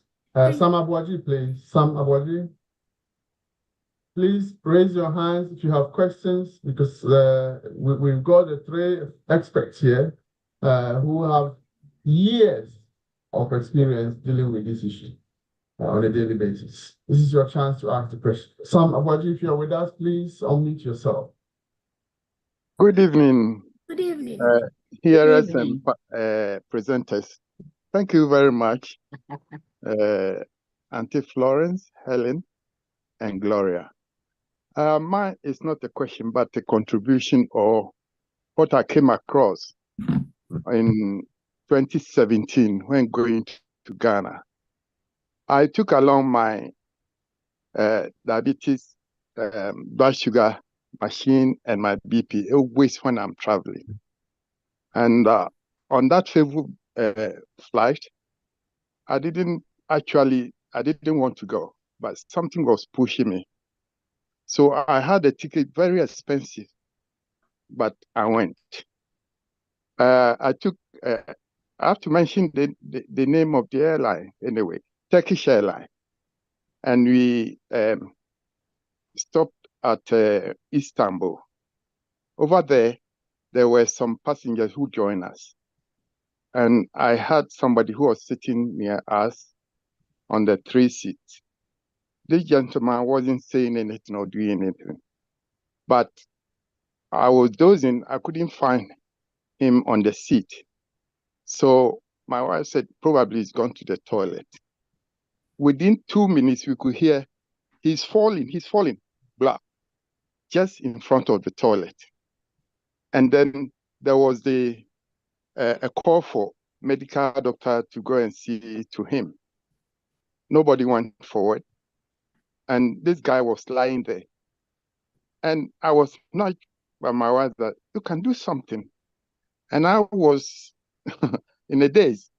If I go and it doesn't appear positive, it doesn't come positive, I'll blame myself and it will be. So in the end, I took my BP machine, and then when I was going, the stewards were saying, "Oh, show us your medical badge or something like that." And the people around were saying, "You are not doing anything. You said you don't even research or do anything. If somebody wants to help, give him the chance." So I barged into them and then went ahead. I took the BP. It was relatively okay. But something occurred to me that to take the sugar level, the blood, I took it, and I'm telling you, it was 1. The cutoff was about 5. The guy is going. So I saw Rabina somewhere, and I asked them to push it. They push it, and within 2 minutes, it came to about 2. Another one came to 3. In short, as you feed him with the drink, about 10 minutes time, 10 to 15 minutes time, it was about 4, and you could see the fingers, and he was coming round. So another one, and it was about 5. And he was quite amazed. He was surprised, asking where he was. So there was a seat, about 3 seats at the back there. Nobody was on there. So they carried him and put him there. Later on, when I went back, I took it, and it was about 6. So I told him, after he had come and sit down, I asked him, why is he going to Ghana? He said the father has died. He was going to the funeral. Everybody around would say, oh, it's stress and so on and so forth. I said, it's more than that. So I asked him, why are you in Europe? He said, I'm from Sweden. I just joined as a transit. And I said, what happened in Ghana? He said, the father has died. And they said, he's got a 6-year Yaraba. Then I said, why? Having to be visiting your GP or doctor over there. He said, no, I go to work, come home, go to work, come home. And I said, you also have got that disease. So I said, okay, around that time, we were about 2 hours to land at Kotoka. And the stewards were saying, when we arrive, there will be an ambulance. I said, he won't have a chance. So in the end, he came round and he was crying. So I advised him, when we get down, when we land, you should go straight away. Maybe he was going to Takoradi on Monday, but I said, Sunday, go and see somebody. I have the medication, but I don't have to give you. So go and see the doctor in Accra, and they'll give you. But when you go, explain to him what happened. At the airport, people were waiting. His relatives were waiting for him. He told them, so I should come forward. I said, no, I won't go forward because I was looking for my chip to put in my mobile. They got my number. In the morning, they were coming to me. But I bowed them off, even I destroyed the number. When the morning on Monday, I went to the head office in Accra, and they were saying that it's not to do with them, so I should contact Istanbul, the head office. I called them. Obviously, you made a very great intervention on a flight, and of course, some people unfortunately will just, as in the fear of not sure what will be the outcome, would have easily sat there and looked, and this would have lost this person. So what does sometimes making that judgment is a very difficult one. And we thank you for the courage of taking that for the sake of time, and we've got other hands up. I'm sure the people have got your message, and obviously the message is that don't leave yourself last minute. If you feel something is not right, go and get checked. And I think your intervention did help save a life, and I hope that person is still with us, whether here or in Sweden where he lives. And hopefully you will learn from wherever. You can't leave yourself short. Go and bury somebody in Ghana as well. There's some of those things that happen. We will fall victims of it. We think more about it than ourselves, and it happens every day. So thank you, sir. Thank you, Mr. Boji, for your time and for your contribution to this. If I can call Effa, please, then I'll go to the chat room to answer those questions there. You're with us. Promoting. Please unmute yourself. Okay, correct. Hi, good evening, everyone. Thank you, Auntie Florence. My regular panelists too. Yeah. Gloria, thank you so much for that insightful talk. I just wanted to say, if you have diabetes and you're on the call, you can get what we call a continuous glucose monitor for free from Abbott. Okay, so if you go onto the Abbott website, there's a blue button it says free trial, and you can get a sensor that will last you 2 weeks, and you will get instant feedback from the food you eat, and you'll be able to find out which foods are controlling your blood sugar and making your sugar high.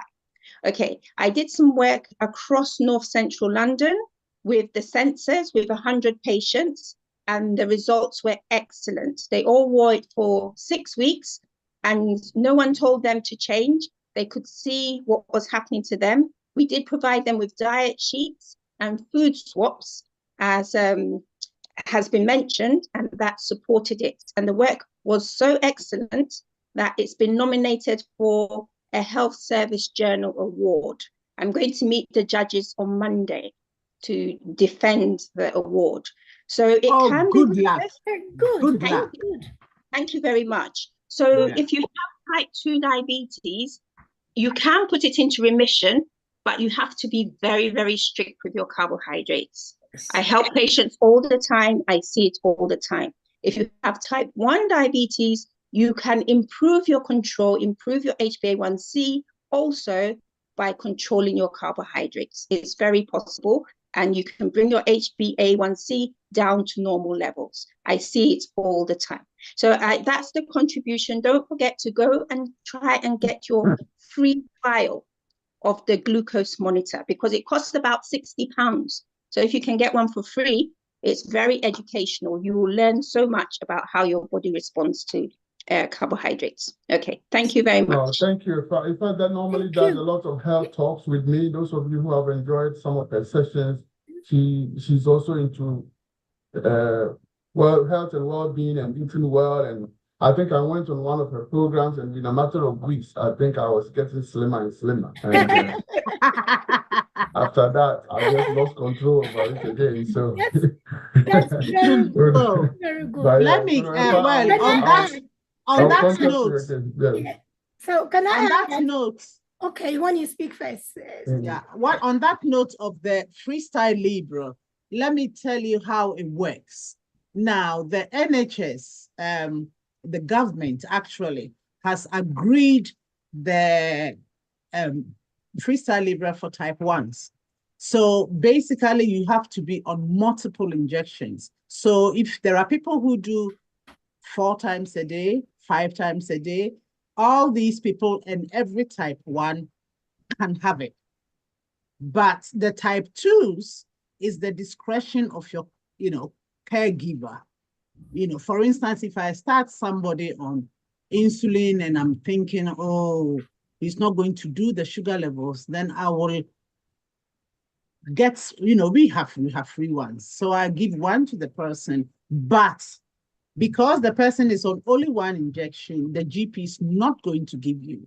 Some people self-fund it, I have a few patients who say, oh, I'll self-fund it. It's not a problem, but I must let you know that when you get that free for 2 weeks, that's it.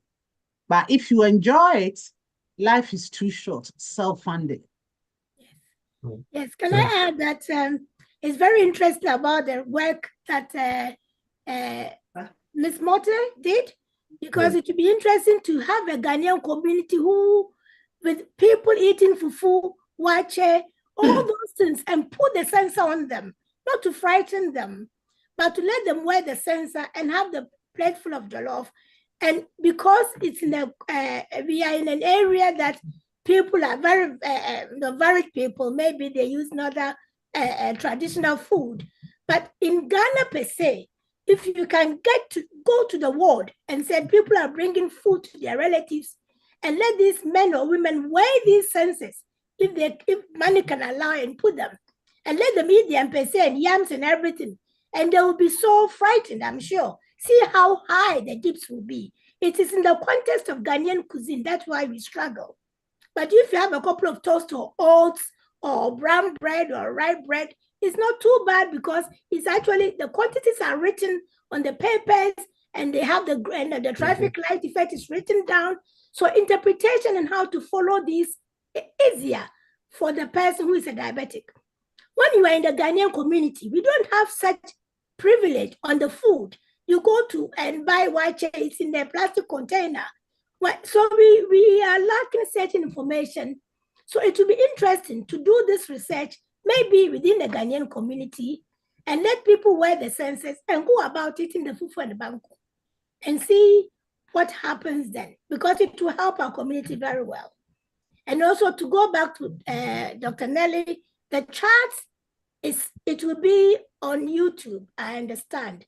So you have the chance to see the chart and to have copy of the chart as well. That this is done by Ghana Nurses, by me through the Ghana Nurses Association. So thank you. Okay, thank you so much. I'm going to go through a few questions here. There's this person who's asking, please, can diabetes make your nails change to white? Can you change your nails to white? And he said, yes, my husband has diabetes, and since then his nails have changed. He has seen his GP for that, but nothing has changed for 2 years now. That nail change is called fungal nails, and it's caused by diabetes. Now, the fact is, the next talk here would be the diabetic foot, I promise you. And the reason is that when the sugar accumulates in your system, it discolors the toenails. Now, what color it can? Normally, the color I have seen is not white though. It's very dark. You know, they come, but then, you know, here we have different kinds of colors, color bodies, you know, so they come and it's black, but it's not gonna kill you. It's just because your nails have just gone fungal. It's called fungal nails. And there is a medication for it. There are 1 or 2 medications you paint on it. But I do tell people, make sure your nails is short. That's nail medication we have. You would paint on it and paint and paint. There's no color. And you do that for a year before you can see the color changes.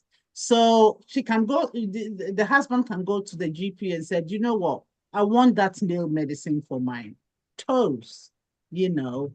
Usually I advise the ladies that, look, it's not going to do anything to you. It's, you know, just paint your nails and be happy. Unfortunately, the men, that I tell them, unless the nail is brittle and it's falling off and all that, you know, sometimes they do that and there's not much you can do. The nails fall off. You know, nails grow. If they will, they will grow.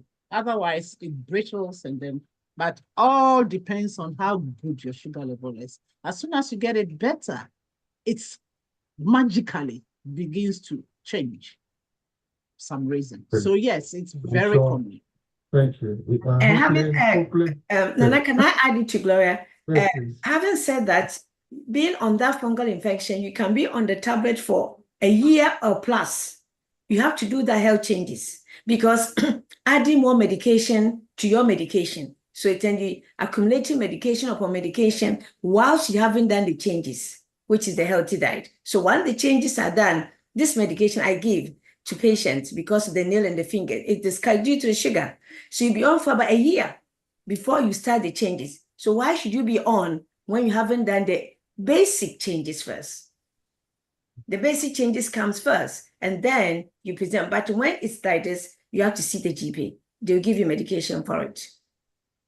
But you have to have the patience because it's not going to be speedy that it's going to go up. It will take time. It's a gradual process. In addition with your healthy eating, as we've discussed. Thank you. Thank you. I'm sure we have some of the topics, including hypertension, coming up at some point with the GNA chain here. I don't know whether entirely you or other people as well, but the antivirus was hammering about men who don't take they don't want to see the doctor because they give them a medication and it will stop them from functioning. And what can you actually revisit that advice? Because I'm a bit curious to know if that medication is given to you and you don't feel any difference and you're still not doing anything. Yes. Then what is the point? Because the thing is this, the medication, we got variety. Sorry, normally people will start resorting to other forms of unprescribed medication just to function. Yes. But the medication, because of NHS costs, they will give you the normal one that it won't benefit you, but there are some better ones there. So if you know it, you say that I want to be on this one, and that will help me.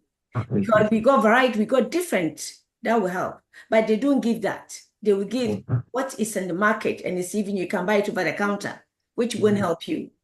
But there are ones which is prescribed, and that is the effective one. Right. Okay. Now, let me add on to that.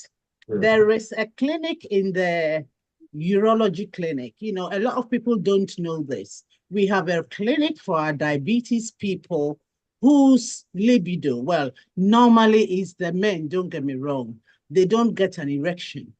And we do have a clinic for them. A lot of people don't know. So they come to my clinic and I say, you know what, we have that because we talk about it. I'll bring it up somehow. And, you know, human beings, as once you pick it up, sometimes they are there with the wife, you know, and then the wife will say, it's true. This is what is happening. You know, we do have a clinic, and the clinic is not even medication. There are so many other things they can do for you to get an erection. So everybody who has that, I'm talking about the type 2 diabetes people, ask your GP that you want that clinic. Can I go and see that clinic? It's called an ED clinic. And most places have got it. So if you don't know this information, then of course you would know what to say, you know, but that is what happens. You know, even if you go and the GP said, I'll give you medicine, say, can you rather refer me to the ED clinic? Because over there, they don't give medications, you know, they do things. They do things to this thing to erect.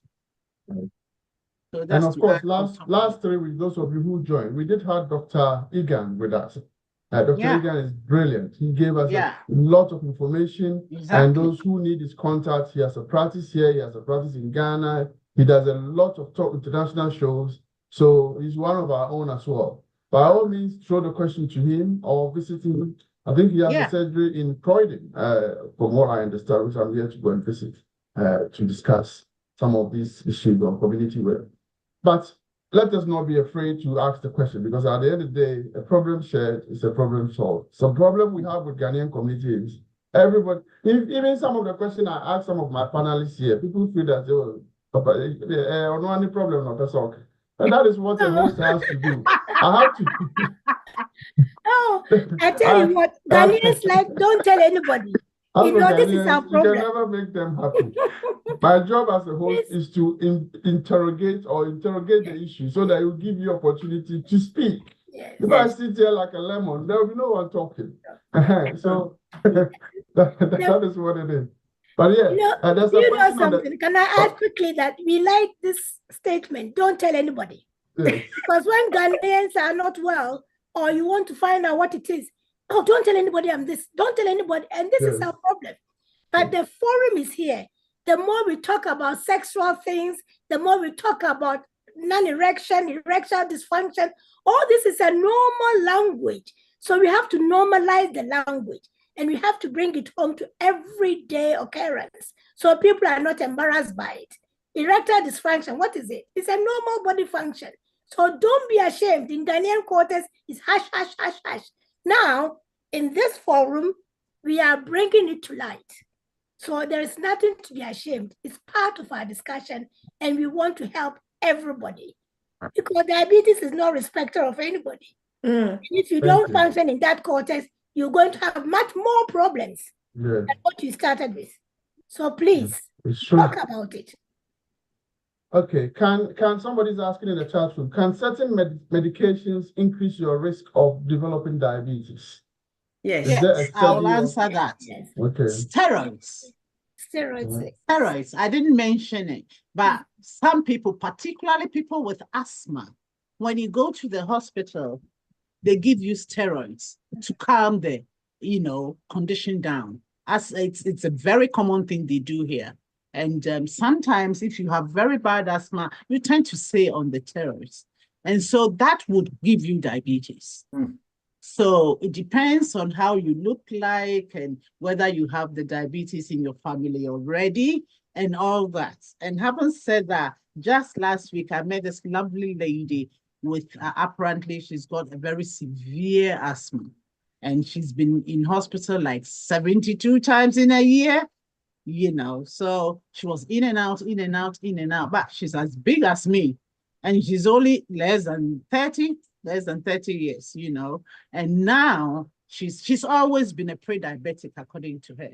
She was pre-diabetic, but now she's diabetic, and it's because of the steroids. So, well, I've given her tablets, and hopefully she'll be okay. And I have told her to try. You know, people are not happy when you say you need to lose some weight. A lot of people are not happy, but I say it comes out of me very easily because I'm big, you see. So I tell people, if you don't want to be big like me, you better do something about it. She's only 30. So she's like quarter my age. So I do tell them that you better lose weight. And she's going to, but now she's diabetic. She's been diagnosed on this patient. So yes, steroids particularly cause a lot of diabetes. And also, having said that, I can add also when you have a thyroid can also induce diabetes. So other condition can also induce diabetes, which is there. So you think you got a medical condition, you are sitting on it. Thyroid also induce diabetes, which people don't know about it. So through blood tests, then it comes out. That's why we emphasize on yearly checks and all that, going to the GP, not just work, but yearly checks, looking after yourself is very priority in this country. Money is there, we need to fight for, but our health also comes into function. Thank you. Thank you very much. I've not seen any hands up yet, and we are now 2:45 or 10:02. So I want to give you, the three of you, chance to round up and give your closing remarks, and hopefully we can bring this to a close. The fact that we don't have too many hands means that they've taken a listen, and hopefully they will make better changes. Our job as a community leaders is to bring home experts and people whose knowledge they paid for and worked so hard for, and we've got it for 2 hours for free. So when we bring them, please make use of it. Mr. Alote, Noah Alote, please, your hand is up before they run up. You can unmute yourself, please. Thank you. So every now and then you see videos on YouTube. I saw one recently and I was upset because this guy is saying, oh, don't eat plantain because plantain contains too much carbohydrate. And I like a balanced set of information. So if you're telling me plantain contains too much carbohydrate, then you tell me what is carbohydrate? How is carbohydrate formed? How is carbohydrate converted into sugars? What is the basic thing the body assimilates?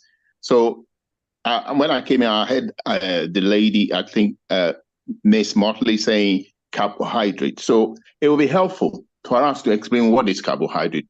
And how do we minimize? Because just throwing it out there to lower your carbohydrate intake, for me, it's okay, but not okay. So if they can explain it a little bit further. Okay. Lovely. So, Can I explain that? Because there are in the body needs nutrition. So we have 5 main nutrients that the body needs to function. The body needs protein, the body needs carbohydrate, the body needs vitamins, the body needs mineral, the body needs fat. These are the main key nutrients that the body needs to be able to survive and to live. Carbohydrate is a nutrient, and carbohydrate comes from certain foods. For example, plantain, yam, cassava. We can also get carbohydrates from green leafy vegetables, and we can get it from all sorts of food. So carbohydrate is a nutrient that is in the food. And I'm afraid there's so many videos and WhatsApps and TikToks out there that takes food out of context. They can say, don't eat sugar, don't eat pineapple, it does, or eat soursop is good for you. These are all misconceptions, and they are really flooding the market or flooding the media with all sorts of myths. Carbohydrate, you need carbohydrate because that is what gives the body energy. If you don't eat carbohydrate, you won't have energy. And you won't be able to run and function and get the strength that you require. So carbohydrate is the fuel to the body. Now, what you're talking about is that you need fuel, you need protein, you need vitamins, you need all of this to be able to have a healthy, balanced diet. So carbohydrate is a nutrition that you get from food. And I've given examples of such food. And the job of carbohydrate is to give the body energy so you can run. So when you eat the carbohydrate, it turns into glucose and enters your cells. And that makes you able to work and walk and run and all that. So you do need carbohydrate. It's just a nutrition. I hope it's clear. So the message is make a good balance of it. Yes, make a good balance. Rather than focusing on food that will give you more carbohydrate than other nutrients. Yes. You need to balance those 5 nutrients in your day. I think that is the message we are getting. That's it. Eat like a rainbow. Exactly. So you have a bit of carbohydrate, a bit of protein, a bit of small amount of fat, a lot of fruit and vegetable 5 a day. So you have the dairy product that gives you the calcium and all that. So you have an array of nutrients, particularly the 5 important ones that I've mentioned. And you need all of them in one day, a bit of each in one day. So in our soups, you can have all that in the soup.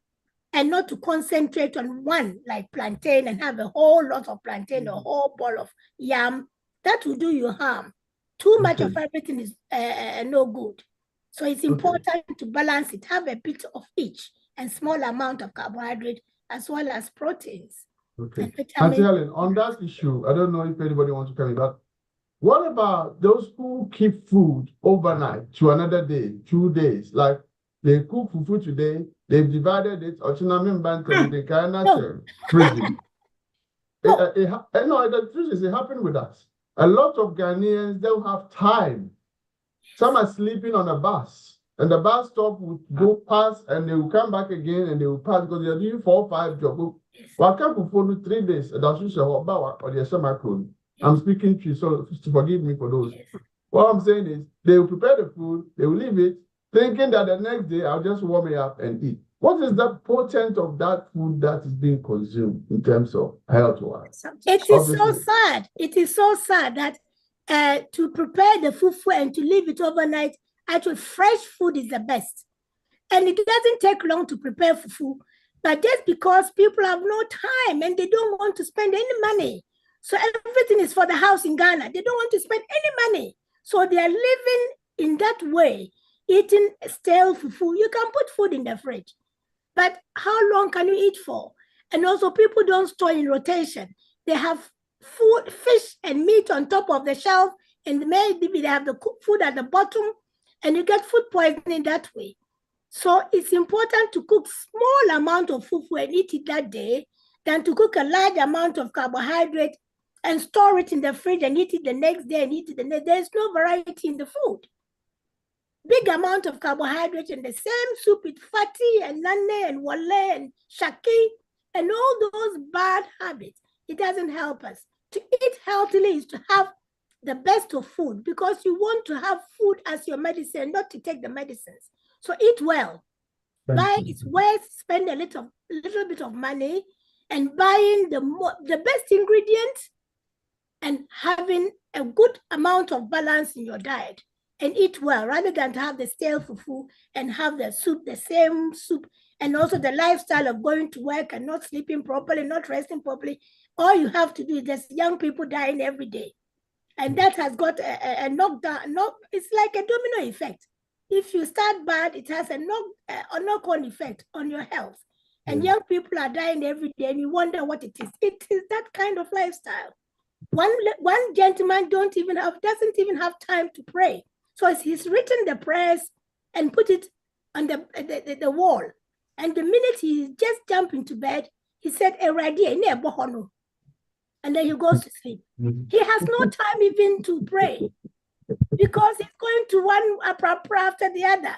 And he wants to have money for the wife, money for the house, money to buy the car. So he has written the prayer on the wall.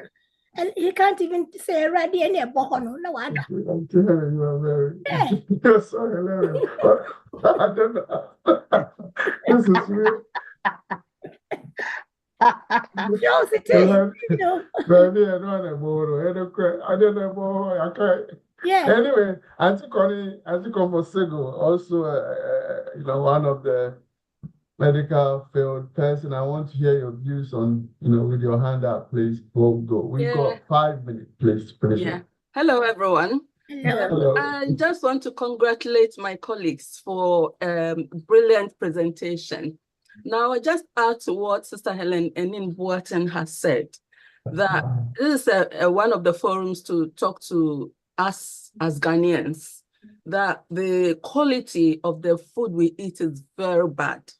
To the extent that when you go to Ghana, they tell you, oh, are you also building? Now they are building and then they die, they bring their bodies and then we take over the houses. Why? It's because of the type of food they are eating. Someone asked me at work whether I was a Ghanaian. I said, why? He said, because of the type of food I see you eating. I said, why? He said, it's either they are eating is bread and Coca-Cola or malt and bread. That's all I see your people eating. I said, no, you are stereotyping.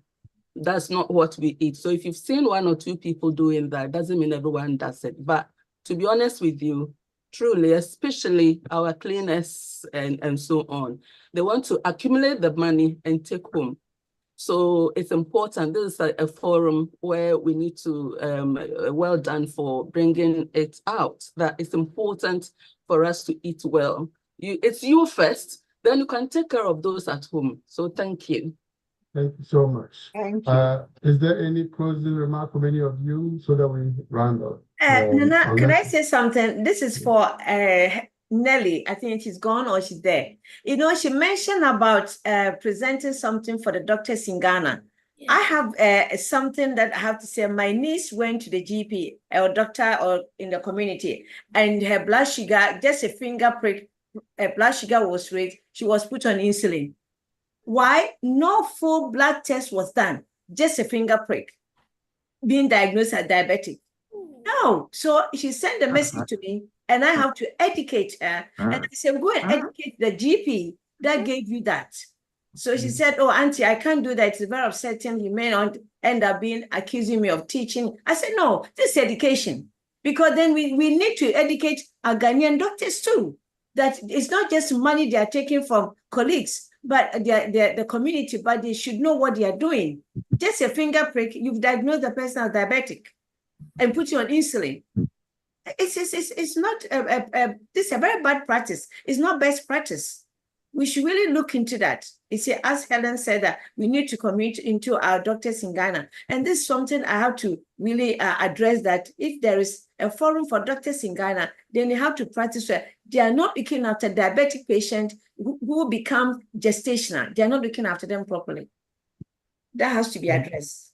Thank you. Thank you so much. Professor Richardson, last one from you, please. Last one. All right. Nana, thank you very much. I had a dinner meeting, so I missed the beginning. But the little I had, congratulations. I think our doctors need to be congratulated. And Nana, congratulations to you for setting this up. Brilliant.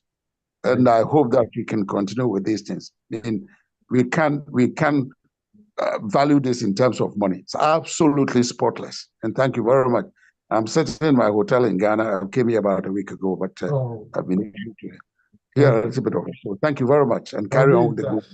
So thank Congratulations you so much, again.